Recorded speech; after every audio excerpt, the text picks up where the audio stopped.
প্রচন্ড শীতের রাত, উনি সফরে বেরিয়েছেন হাদিস কালেকশনের জন্য। উনি মাগরিবের নামাজ, এশারের নামাজ পড়ে একটা মসজিদে শুয়ে পড়লেন, আর শুয়ে শুয়ে হাদিস পড়তেছেন, আর মনে মনে ভাবলেন রাতটা মসজিদে কাটায় দিই। কিন্তু দারোয়ান এসে বলে মসজিদে থাকতে পারবেন না, ওঠেন। উনি যে আহমদ ইবনে হাম্বল এটা চিনে নাই, কাঁথা গুছিয়ে হাদিসের কিতাব নিয়ে কাঁধের মধ্যে ব্যাগ নিয়ে মসজিদ থেকে বেরোয় গেলেন। কি আর করবেন, প্রচন্ড শীত, আর কাঁপতেছেন বুড়ো মানুষ। পথিমধ্যে দেখলেন বাজার একজন খাব্বাজ, শাবুন খাব্বাজ, যুবক রুটি বিক্রেতা। সে রুটি বিক্রি করে। সে যে সালাম দিল, আসসালামু আলাইকুম। আহমদ ইবনে হাম্বল বলে, যুবক, আমার যাওয়ার জায়গা নেই, সফরে বেরিয়েছি, খুব শীতে কষ্ট পাচ্ছি, রাতে যদি তোমার এই চুলা থেকে একটু আগুন পোহাই কোনো সমস্যা?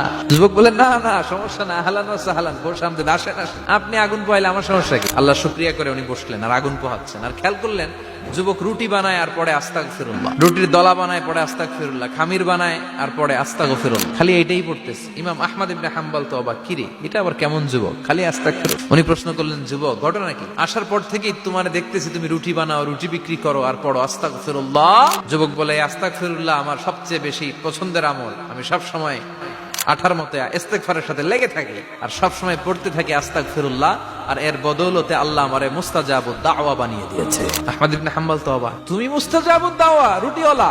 আমি এত বছর হাদিস পড়াই, আমিও তো মুস্তাজাবুদ দাওয়া না, তুমি দোয়া করলে সব কবুল হয়ে যায়? যুবক বলে, নাম আনা মুস্তাজাবুদ দাওয়া, আমি আমার জীবনে যত দোয়া করেছি কবুল করে নিয়েছে কে? সব দোয়া কবুল করে নিয়েছে আল্লাহ, একটা দোয়া ছাড়া। কি সেই দোয়া?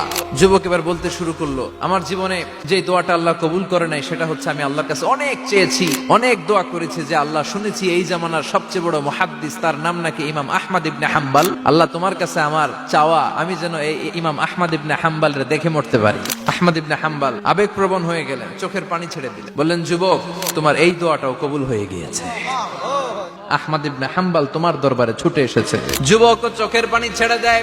যুবক চিৎকার মেরে ইমাম আহমদ ইবনে হাম্বলকে জড়িয়ে ধরে, হাতে হাত রেখে মুসাফা করে, কপালের মধ্যে চুমু খায়, আর আল্লাহর শুকরিয়া করে বলে, ও ইমাম, আসলে এই দোয়াটাও আল্লাহ আজকে কবুল করে নিল।